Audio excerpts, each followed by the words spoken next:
वंदे मातरम का गीत 1896 में कांग्रेस के अधिवेशन में पहली बार गाया गया। मैं जब कांग्रेस कह रहा हूं तो आप लोग कृपा करके इस कांग्रेस को मत समझना जिसमें कल यूथ कांग्रेस के चुनाव हुए हैं और खानदान के खानदान बनकर आ गए, ये वाली कांग्रेस की बात तो नहीं करता। मैं आजादी का आंदोलन लड़ने वाली तिलक और गांधी की कांग्रेस की बात कर रहा हूं। कांग्रेस के मंच पर 1896 में रविंद्रनाथ जी टैगोर ने पहली बार वंदे मातरम गाया, अखंड वंदे मातरम गाया। कांग्रेस का हर साल अधिवेशन होता था। वंदे मातरम वंदे मातरम की आज 150वीं वर्षगांठ है और भारतीय जनता पार्टी ने पूरे देश भर में इसे लेकर कार्यक्रम शुरू कर दिए हैं। ग्वालियर में भी रानी लक्ष्मीबाई समाधि स्थल पर कार्यक्रम आयोजित हुआ है भारतीय जनता पार्टी के, और इसमें मुख्य वक्ता के रूप में पूर्व मंत्री जयभान सिंह पवैया रहे हैं। बच्चों ने भी राष्ट्रगीत की प्रस्तुति दी है और इसमें देखें कि आखिर जयभान सिंह पवैया जी ने इसे किस रूप में मनाने की बात कही है। वो अपराधी भारत में हो जाता था, लेकिन दुर्भाग्य से स्वतंत्रता का आंदोलन चलते चलते जिस गीत के टुकड़े करने का भी षड्यंत्र हुआ, वंदे मातरम के धड़ को अलग करके केवल उनका स्वीकार किया, ये भी इस भारत के का पुरुष नेतृत्व, जिसको मैं कहूँ डरपोक नेतृत्व कहूँ, उसने वंदे मातरम के साथ खिलवाड़ किया। लेकिन आज जब वंदे मातरम हमारा राष्ट्रगीत है, हम उस गीत को हृदय में श्रद्धा का भाव लेकर गा रहे हैं।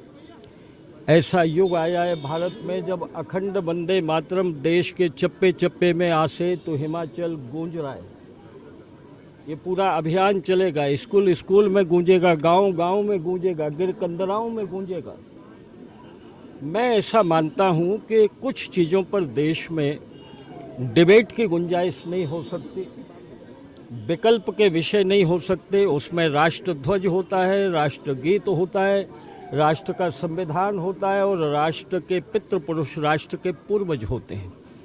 इन चार चीज़ों पर बहस की अनुमति इस भारत में नहीं दी जा सकती है।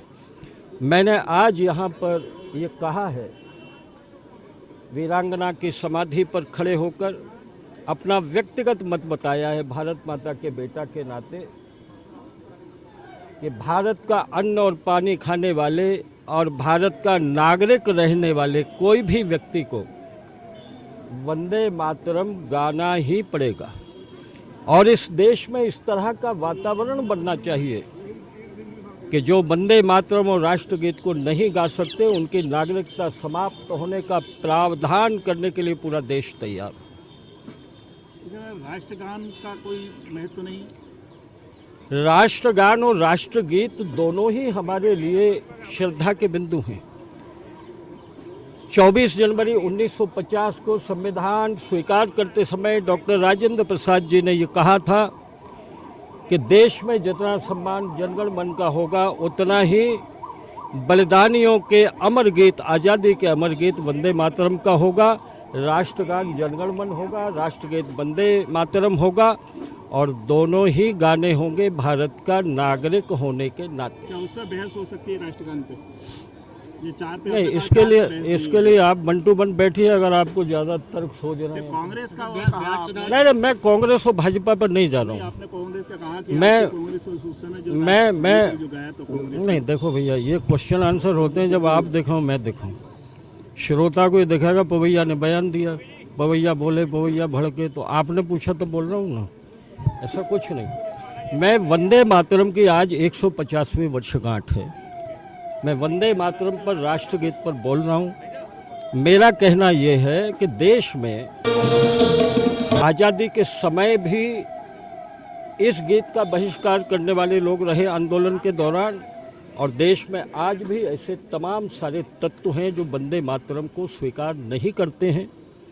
मैं ऐसा मानता हूं कि वंदे मातरम भारत के एक एक इंच धरती पर गाया जाता रहेगा तो भारत का विखंडन करने की ताकत दुनिया के किसी किसी शक्ति में नहीं है। और इसलिए वंदे मातरम के प्रति निष्ठा और वंदे मातरम का सम्मान ये राष्ट्र में अनिवार्यता होनी चाहिए। बिहार चुनाव चल रहे हैं।